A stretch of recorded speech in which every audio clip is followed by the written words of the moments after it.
Commander Jum Kim stood at the viewport of his ship, staring at the blue marble of Earth growing larger as they approached. His heart felt heavy. After 6 months of talks with the Galactic Concord, he was returning home with the worst possible news. "Commander, we're ready to broadcast your message to Earth," said his communications officer. Jum nodded. He straightened his uniform and faced the camera. The red light blinked on. "People of Earth, I bring news from the stars. The Galactic Concord has made their final decision. Humanity has been denied membership. We are exiled." His words spread across the planet like wildfire. In the grand meeting halls of the United Earth Government, leaders argued and shouted. Outside, people gathered in streets, their faces showing shock and anger. "They call us too dangerous." June continued his report to the Emergency Council.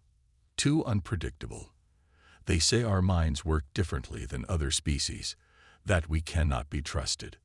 Director Da Kang, head of the Earth Government, slammed his fist on the table.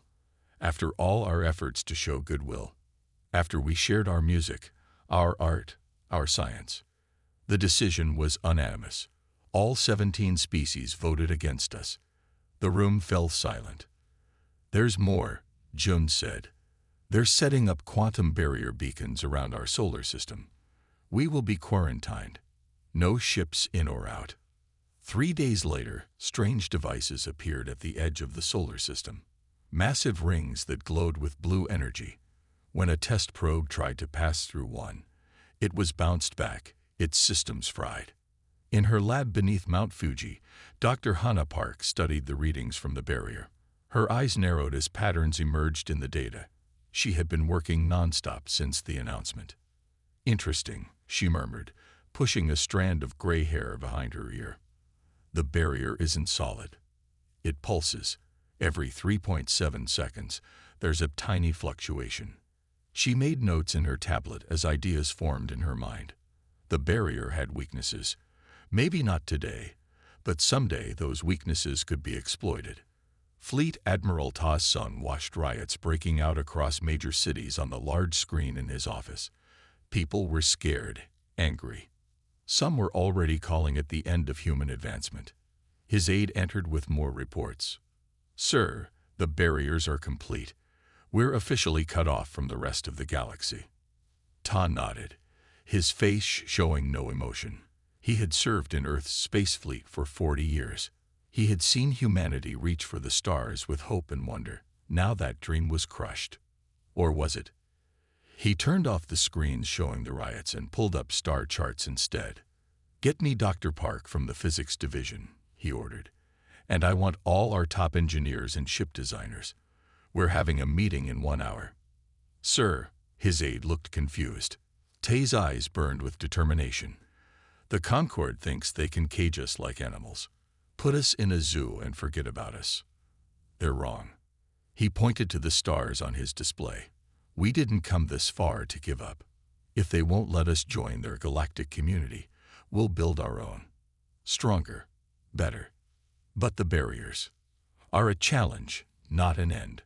Ta smiled for the first time in days. Humans have always been good at overcoming challenges. The Concord made one mistake. They showed us their technology. Now we'll learn it, improve it, and use it to forge our own path. As his aide rushed to gather the others, Ta looked back at the star chart. The galaxy thought it had sentenced humanity to isolation. Instead, it had just created its own worst nightmare. The exile had begun, but so had humanity's greatest journey. 50 years passed since the exile began. Earth changed in that time. Cities grew taller. Technology advanced. But humans never forgot the stars they could see but not reach. Dr. Minho Lee worked in his lab deep under the New Seoul Science Center. His desk was covered with papers and small devices. Pictures of his grandmother, the famous Dr. Hana Park, watched over him. He had continued her work on the quantum barriers for 3 decades. Today, something was different. The small test engine on his bench hummed with energy, but instead of glowing blue like normal engines, this one pulsed with a strange purple light. "It's working," he whispered, his eyes wide with wonder. It's actually working. The engine was using the same quantum principles as the barrier beacons, but in reverse. Instead of blocking space, it folded it. A ship with this engine could travel between stars without using the normal hyperspace lanes that the Concorde monitored. Minho called it the Shadow Drive. 3 hours later, the top leaders of the United Earth government crowded into his lab. "Are you certain it works?" Director Dakang asked. He was old now, his hair white, but his eyes still sharp. "The math checks out," Minho said. "But there's a problem. The radiation from the drive is dangerous. It would kill anyone exposed to it for too long." "How long?" "A few weeks, maybe a month at most." The room fell silent. Then a woman stepped forward. Captain Sumi Choi of the Earth Fleet wore her dark blue uniform with pride. "I volunteer to pilot the test ship," she said. Everyone stared at her. "Captain, this would be a one-way mission," Minho explained. Sumi nodded. "I understand. But if it works, I could take a small crew and set up our first colony beyond the quarantine. It's worth the risk." Director Kang looked at her for a long moment, then nodded. "We'll need a ship." 3 months later, a small ship named Defiance sat ready in a hidden launch facility beneath the Pacific Ocean. Shuma and her crew of 20 volunteers had trained hard for this mission. "Remember," Minho said as he checked the Shadow Drive one last time, "once you're past the barrier, head straight for the Ta City system. It's far enough from Concorde territory to be safe." Shumi nodded. "We'll build something great there. Something worth remembering." The launch was done in secret. The Defiance slipped into space during a meteor shower that hid it from most sensors. As it approached the barrier, everyone on Earth held their breath. The Shadow Drive hummed to life. Purple energy surrounded the ship. For a moment, the Defiance seemed to flicker, like a bad image on a screen. Then it passed through the barrier, as if it wasn't there. They had done it. Humanity had broken free. On the other side of the barrier, the crew cheered as the stars spread out before them. Shumi allowed herself a small smile before ordering them back to work. The hard part was just beginning. "Set course for Ta City," she commanded. "Let's make history." As the ship disappeared into the depths of space, Shumi thought about what they were doing. This ship would be their coffin eventually, but it would also be humanity's cradle among the stars. Back on Earth, Director Kang sat alone in his office. On his desk was a thick document titled The Phoenix Protocol. It detailed a plan spanning centuries: how to build ships in secret, establish colonies, develop technology, all while staying hidden from the Concorde. The exile had been meant to contain humanity. Instead, it had forced them to become more resourceful, more determined than ever before. "And so it begins," he said to himself as he signed the document. A slow smile spread across his face. "They think they've seen the last of us. They have no idea what's coming." 70 years after the Defiance left Earth, humans had spread to 12 star systems. They called these worlds the Shadow Colonies, hidden from the eyes of the Galactic Concorde. Each colony had a purpose. Some mined resources, others built ships, and some focused on research. Jin Quan walked through the dusty streets of Forge, a mining colony circling a red dwarf star. As colony administrator, he dealt with problems every day.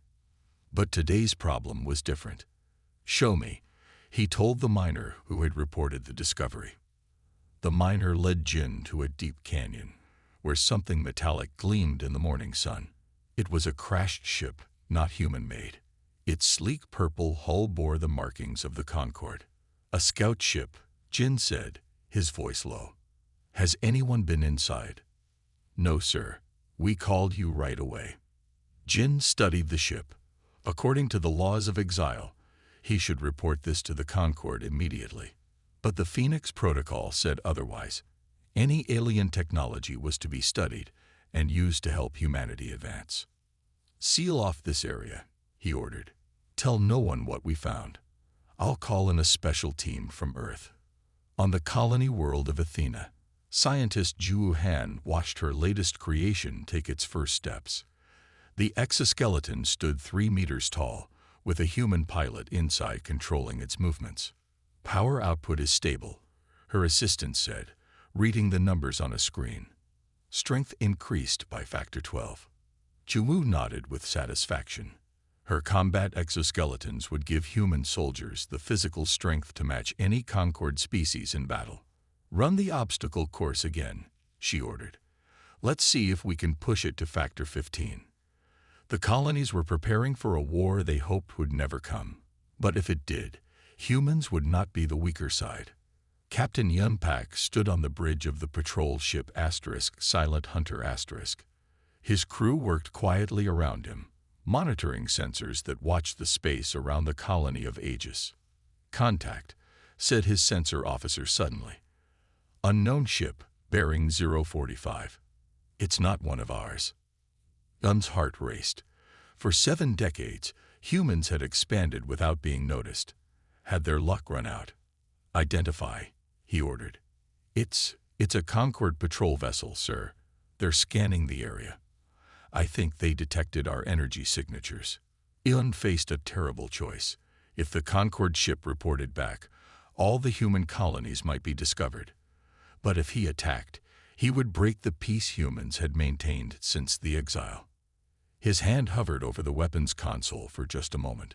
Then he made his decision. "Target their engines and communications. Fire when ready." The Silent Hunter moved silently into position and launched its attack. The Concord ship didn't even have time to raise shields before precision strikes disabled it. "Board them," Yun ordered. "Take the crew alive if possible." This was humanity's first direct action against the Concord in 70 years. There was no going back now. On Earth, the United Earth government held an emergency meeting. The 12 colony leaders joined by secure quantum link, their faces showing on screens around the room. "We always knew this day might come," said Director Han Sung, great-grandson of the original Phoenix Protocol architect. "Our colonies are no longer completely hidden." Jin Quan spoke up from Forge. "The technology we salvaged from the scout ship has given us an advantage. Their sensors, their weapons, we understand them now." Zhu Han added, "And my exoskeletons are ready for deployment. Our soldiers will be protected." Captain Yun reported last. "The Concord crew has been contained. They don't know who we are yet. We have time to prepare." Director Han nodded gravely. "Then we move to Phase 2 of the protocol. Each colony will increase production. We will build more ships, train more soldiers." He looked at each colony leader in turn. "For 70 years, we've grown stronger in the shadows. We've built worlds the Concord knows nothing about. If they discover us and choose war, they'll find that humanity is no longer the weak species they exiled." The meeting ended with a new sense of purpose. The shadow colonies were ready to step into the light. On their own terms. A century had passed since humanity's exile. On the edge of human space, the colony world of Horizon picked up strange signals. They were not from Earth or any human colony. They were not from the Concord either. Commander Hyunryu studied the signal patterns on the screen. His ship, the Pathfinder had been sent to investigate. "It's definitely artificial," said his communications officer. "And it's coming from the 4th planet in this system." Hyun nodded. "Take us in, but stay alert. We don't know if they're friendly." The Pathfinder entered orbit around a green-blue world. Scans showed cities and technology similar to early human development. "They have ships," Hyun noted, "but no faster than light travel yet. They're pre-Concord contact." As they watched, a message came from the planet in a language they didn't understand. But the tone seemed peaceful. "Let's introduce ourselves," Hyun decided. "Prepare the first contact package." 3 days later, Hyun stood in a grand hall on the alien world. The beings called themselves the Tyranni. They looked like tall birds with feathered crests and 4-fingered hands. Their leader, a female named Kira, greeted him with a slight bow. "We thank you for coming openly to us," she said through a translator. "The last visitors were not so honest." "Last visitors?" Hyun asked. Kira's feathers ruffled in what seemed like anger. "The Concord came 10 cycles ago. They studied us, then told us we were too aggressive to join their alliance. They left monitoring devices in our system to ensure we stayed on our world." Hyun felt a chill. It was the same story. The Concord had rejected the tyranny just as they had rejected humans. "We have a similar history," he told Kira. "Perhaps we can help each other." On Earth, now covered in massive cities and orbital platforms, Chief Strategic Officer Juno Park read the report from Horizon with growing excitement. "Another species rejected by the Concord," he said to the Earth Council, "and they have valuable knowledge about Concord weaknesses." The oldest council member frowned. "Can we trust them? This could be a trap."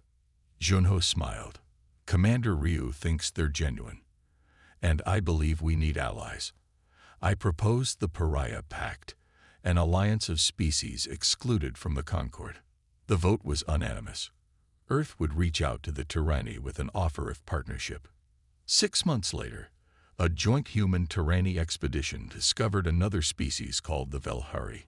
They looked like walking crystals and lived inside massive geodes. The Concord had classified them as non-sentient minerals, despite their obvious intelligence. "They ignored us," said the Velhari elder to Hyun. "Said we think too slowly to be real people." The Velhari could grow living technology from their crystal gardens. Ships that healed themselves, weapons that never ran out of power. It was exactly what humans needed. One by one, other excluded species were found. Some were called too warlike, others too unpredictable. The Concord had rejected them all for not fitting their narrow view of civilization. Junho Park stood before the first meeting of what would become the Exiled Confederation. Representatives from 5 species sat around a large table. "For too long, the Concord has decided who deserves to travel the stars," he said. "They call us dangerous because we're different. But together, our differences make us stronger." He activated a hologram showing a map of the galaxy. The Tyranny know Concord patrol routes. The Velhari can grow ships the Concord cannot detect, and humans have the shadow drive to move between stars unseen. Kira of the Tyranny spread her wings in agreement. "Together, we can build something the Concord never imagined. Not just an alliance, but a new power in the galaxy." The meeting ended with the signing of the Pariah Pact. The excluded species were excluded no longer. They had found each other, and their combined strength was growing. On the edge of the room, Hyun watched with quiet pride. Humans had not only survived exile, they had turned it into their greatest advantage. Fleet Commander Yuna Kim did not expect trouble on this routine patrol. Her 5 ships were testing new shadow drive upgrades near Proxima Centauri, the star closest to Earth. This area was usually empty. "Commander, sensors detecting multiple ships entering the system," her first officer reported suddenly. Yuna straightened in her command chair. "Identify them." "Concord vessels, ma'am. 15 ships. Patrol class." This was bad. In 130 years, humans had carefully avoided direct contact with large Concord forces. Now, her small fleet faced 3 times their number. "They've seen us," the sensor officer said. "They're changing course to intercept." Yuna had seconds to decide: run and possibly lead them back to human colonies, or stand and fight, revealing human military strength. "Battle stations," she ordered. "Activate the new shield systems. Prepare all weapons." Her ships formed a defensive pattern learned from centuries of Earth naval warfare. The Concord ships approached in a standard formation that hadn't changed in centuries. "They're hailing us," said communications. "Ignore it," Yuna replied. "They'll just demand our surrender." The Concord ships fired first, energy beams streaking across space. But the human vessels were already moving, their patterns unpredictable, their new shields absorbing impacts that would have destroyed older ships. "Return fire. Target their engines and weapons." Human weapons fired with precision. 2 Concorde ships lost power instantly. A third spun out of control as its engines failed. Yuna watched calmly as her ships executed maneuvers the Concorde had never seen before. Human warships had been designed specifically to counter Concorde tactics, integrating technology from all Exiled Confederation species. In just 17 minutes, it was over. 5 Concorde ships destroyed, 7 disabled, and 3 retreating at maximum speed. Not a single human vessel was lost. On Earth, Admiral Seojin Choi called an emergency meeting of Strategic Command. "The encounter at Proxima changes everything," he said, his face grim. "For the first time, the Concorde has seen our true capabilities, and those ships that escaped will report what they saw." The room was silent as everyone understood what this meant. Decades of careful hiding were over. "Implement Protocol Omega," Seojin ordered. "All shadow colonies must accelerate military production. Move our most important research bases deeper into uncharted space." A general spoke up. "Should we evacuate Earth?" Seojin shook his head. "No. Earth is the most heavily defended planet in human space, but we need to prepare for what's coming." Everyone knew he meant war. On a trading station at the edge of Concorde space, intelligence officer Minji Kang sat in a crowded bar. Disguised as a merchant, she listened carefully to the Concorde officers at the next table. "Impossible," one was saying. "Human ships shouldn't be that advanced. They're supposed to be trapped in their home system." The report came directly from Fleet Command. Another replied. 5 human warships defeated 15 of ours. They had technology we've never seen before. How did they get past the barriers? Where have they been hiding all this time? Minji sipped her drink, hiding her smile. The Concorde was panicking, just as expected. They had believed humans were safely contained for over a century, never imagining that human colonies now spanned dozens of star systems. Later, in her private quarters, she sent an encrypted message. "Concorde Aidware. Emergency CESSION. CALED. Time to REVEAL Phase 3. In a hidden star system, representatives of the Exiled Confederation gathered. 5 species that the Concorde had rejected now stood united. Their combined territory rivaled the Concorde itself, though this had been kept secret until now. Human Grand Admiral Wei stood before them. "The time for hiding is over. The Concorde knows we're free, that we've grown stronger than they ever imagined. They will come for us now, to try to put us back in our cages." He activated a hologram showing their combined fleets. "Let them come. We've been preparing for this day for generations. The Exiled Confederation is ready." Around the room, heads nodded in agreement. The great revelation was about to begin, and the galaxy would never be the same. The Grand Hall of the Galactic Concorde was filled with representatives from 17 species. Their voices echoed off the high ceiling as they argued. The emergency meeting had been called after the battle at Proxima Centauri. "How did humans escape their quarantine?" demanded the Voltec representative, his scaled skin turning purple with anger. "The barriers were supposed to be unbreakable." The Ilteran speaker raised her 6 thin arms for silence. "We have a more urgent problem. Our scouts report human colonies in multiple star systems. They have broken the terms of their exile." Into this chaos walked Ambassador Jae-Im Lee, the first official human representative to enter the Concorde Hall in over 130 years. The room fell silent as he approached the central platform.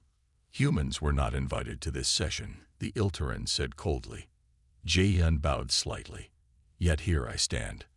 Much has changed since you locked us away." He activated a small device. A hologram appeared, showing the territory of the Exiled Confederation. "Humans did not just escape. We built. We explored. We made friends." He gestured to the map. "The Exiled Confederation now includes 5 species that your Concorde rejected. Together, our territory equals your own." Gasps and angry shouts filled the hall. "This is a violation of galactic law," the Voltec shouted. Jae-Hyun smiled. "Laws we never agreed to, made by those who cast us out." The Ilteran leaned forward. "We exiled humans because you were dangerous. You have just proven us right." "No," Jae-yun replied calmly. "We proved we would not accept being caged. There is a difference." Back in human space, Grand Marshal Sunwoo Park activated the hidden fleets that humanity had been building for decades. Hundreds of warships emerged from secret bases built inside asteroids and gas giants. "Deploy the fleets to defensive positions," he ordered. "Protect our colonies and our allies." His aide looked nervous. "The Concorde's combined fleet is still larger than ours." "Numbers aren't everything," Sunwoo replied. "Our ships are newer, faster, and built specifically to counter Concorde designs, and we have surprises they aren't ready for." One such surprise was being tested at that moment. Chief Engineer Ji Shin watched as her team activated the quantum disruptor for the first time. The device sent out waves of energy that disabled Concorde ships without destroying them. "Perfect," she said as the test succeeded. "Now we can stop their ships without killing their crews. The Concorde will have to listen to us." In the Concorde Hall, the debate continued for hours. Finally, the Ilteran speaker announced their decision. "The Concorde has reached consensus. Humans must dismantle all extrasolar colonies and return to Earth for permanent isolation. If you refuse, the Concorde will have no choice but to take military action." Jae-yun had expected this. "The Exiled Confederation rejects your ultimatum. We will defend our right to exist among the stars." "Then you choose war," the Ilteran stated. "No," Jae-yun corrected her. "You chose war when you decided that some species deserve freedom and others don't." As Jae-yun left the hall, messages were already racing to human space. The Concorde had made its choice. 3 days later, a Concorde battle group attacked the human colony of Aegis. They expected an easy victory against a frontier world. What they found instead was a heavily defended planet protected by technology they didn't understand. The human defenders activated Ji's quantum disruptors, shutting down Concorde ships without destroying them. When the battle ended, 3 Concorde capital ships had been captured intact, and the rest of their fleet had retreated. The humans sent a simple message to the Concorde. "This was just one colony. We have dozens more. Reconsider your position." As the message traveled across space, both sides prepared for a conflict that would reshape the galaxy. The Exile War had begun, and humanity was ready. For 3 years, the war between the Exile Confederation and the Galactic Concorde raged across hundreds of star systems. Battles were fought, and won on both sides. Planets changed hands, but neither side could land a final blow. Until the Concorde made a desperate decision. "They're coming to Earth," announced Supreme Commander Min-seo Kang to the United Earth government. "Our spies report the Concorde is gathering their main fleet. They think if they destroy our homeworld, our spirit will break." The room was silent as everyone understood what this meant. Earth, humanity's birthplace, was about to face the largest fleet the galaxy had ever seen. "How many ships?" someone asked. "Over 3,000, Min-seo replied. A murmur of concern spread through the room. Earth's defenses were strong, but could they withstand such a force? "We've been preparing for this day for generations," Min-seo reminded them. "It's time to reveal our final secret." 7 days later, the Concorde fleet arrived at the edge of the Sol system. Admirals Catal of the Voltec led the massive armada. "Begin the attack," he ordered. "Show no mercy." The Concorde ships moved forward, expecting to break through Earth's outer defenses quickly. But they immediately met fierce resistance. Human ships appeared from hiding places throughout the system, behind moons, inside the rings of Saturn, emerging from Jupiter's great storm. Defensive platforms activated on asteroids and moons, firing weapons the Concorde had never seen before. "They were waiting for us," one of Catal's officers realized. The battle for Sol had begun. On Earth, Supreme Commander Min-seo watched battle reports from his command center deep beneath the Pacific Ocean. The first day of fighting had gone well, but the Concorde fleet was still advancing. They had broken through the Jupiter line, an officer reported. Our ships are falling back to Mars. Mincio nodded. As planned, let them think they're winning. The battle raged for 10 more days. The Concorde fleet pushed closer to Earth, destroying defensive positions and human ships. By the 17th day, they had broken through Mars' orbital defenses and were approaching Earth. Admiral Exiled felt victory was near. Soon we will end this human problem forever, he told his captains. But as the Concorde fleet approached Earth, Mincio gave the order human defenders had been waiting for. Activate the solar hammer. Around the sun, hidden structures began to move. For over 50 years, humans had been building a partial Dyson swarm, a massive array of solar collectors that could capture and redirect the sun's energy. Now those collectors turned toward the Concorde fleet. Energy readings spiking, shouted a Concorde officer. Something's happening with their sun. Before the Concorde could react, a massive beam of focused solar energy cut through space, striking the center of their fleet.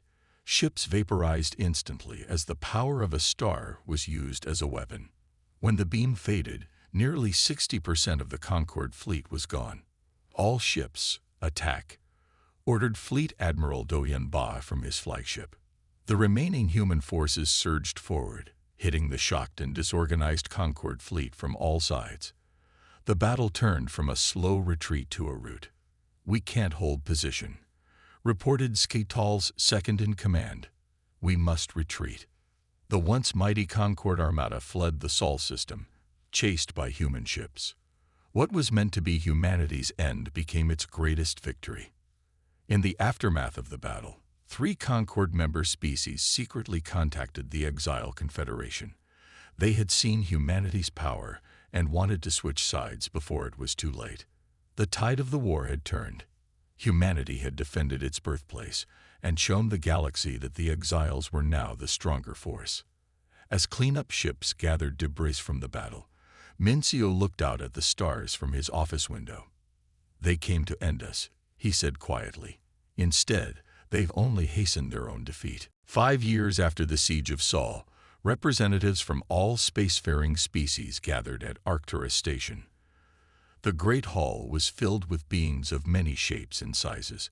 Some had been Concorde members. Others came from the Exiled Confederation. All were here for one purpose: peace. Supreme Chancellor Jian Park walked to the center of the room. Once an orphan from a shadow colony, she now represented humanity at this historic moment. The room fell silent as she prepared to speak. 200 years ago, humanity was cast out from galactic society, she began. We were told we were too dangerous, too unpredictable to join the community of stars. Today we gather to create something new, not a society that excludes, but one that embraces diversity. The Treaty of Arcturus lay on a simple table before her. One by one, representatives came forward to sign it. The Galactic Concorde was officially dissolved. In its place would stand the Galactic Coalition, a new organization where all species held equal standing.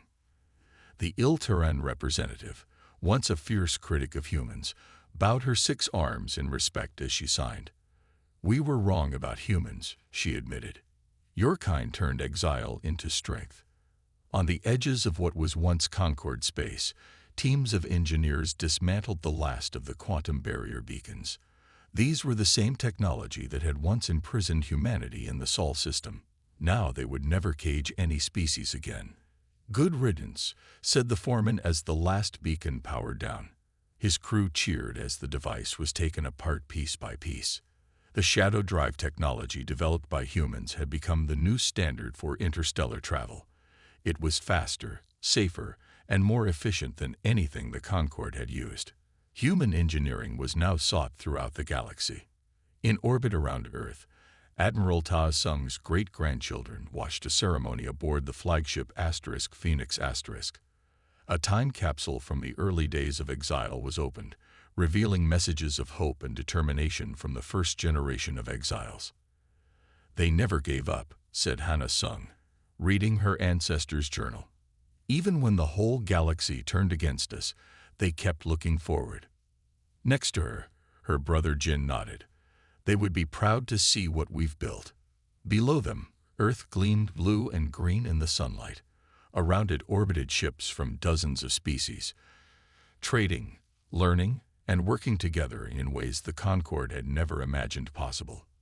At the Coalition Council's first official meeting, Chancellor Jai-yun addressed representatives from 37 species. The council chamber had been designed so that all could participate equally, regardless of size or form. The reparations program for formerly excluded species begins today, she announced. Resources will flow to those who were denied their place among the stars.